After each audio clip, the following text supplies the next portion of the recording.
दोस्तों, काजी फाइज ईसा के बाद शहबाज शरीफ भी बड़ी मुश्किल में फंस गए। वजीर आजम हाउस से गिरफ्तारी की वीडियो तेजी से सोशल मीडिया पर वायरल होने लग गई। तहलका खेज खबर जंगल की आग की तरह पूरे पाकिस्तान में फैल गई, जिसका मुकम्मल वीडियो क्लिप भी आपके साथ शेयर करेंगे। दूसरी तरफ चीफ जस्टिस याया अफरीदी ने 26वीं आईनी तरमीम को भी उड़ा के रख दिया। पाकिस्तानियों ने शहबाज शरीफ के साथ ऐसा क्या किया जिसे इस वक्त मैन मीडिया पर नशर नहीं किया जा रहा। इस वीडियो में आपके साथ मुकम्मल शहबाज शरीफ की वायरल होने वाली वीडियो भी शेयर करेंगे। शहबाज शरीफ के साथ मुकम्मल वीडियो देखने के बाद आप भी ओवरसीज पाकिस्तानियों को सलाम पेश करेंगे। दोस्तों, बहादुर ओवरसीज पाकिस्तानियों ने शहबाज शरीफ को मैं कहना चाहता हूँ कि खुदादाद मुल्क पाकिस्तान आज इस वक्त इंतहाई मुश्किलात में घिरा हुआ है।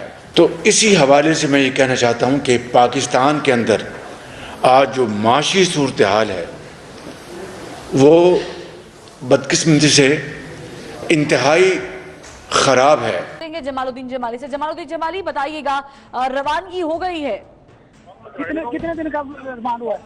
10 दिन का रिमांड हो गया। 10 दिन का, ठीक है। जमालुद्दीन जमाली ने हमें आगाह किया है 10 दिन का रिमांड देने का बता रहे हैं जमालुद्दीन जमाली के अदालत ने 10 दिन का रिमांड दिया है शहबाज शरीफ का। नैब जो है दफ्तर अब उनको मुंतकिल किया जाएगा। तो पाकिस्तान में भी बांग्लादेश की तरह इमरान खान की रिहाई के लिए बड़ी और खतरनाक तहरीक का आगाज हो चुका। तलबा ने पेशावर से तहरीक का आगाज करते हुए ताकतवरों को मुंह तोड़ जवाब दे दिया। हुकूमत को आखिरी अल्टीमेटम देते हुए बड़ा ऐलान कर दिया। शहबाज हुकूमत फॉर्म 47 की तरह जाली है, इमरान खान को फौरन रिहा करे वरना स्टूडेंट्स के गुस्से का उबलता हुआ लावा पूरे पाकिस्तान में फैल जाएगा। दोस्तों, इस हवाले से अपनी राय का इजहार कमेंट सेक्शन में दें। वीडियो अच्छी लगे तो लाइक करें और इस चैनल को सब्सक्राइब करें।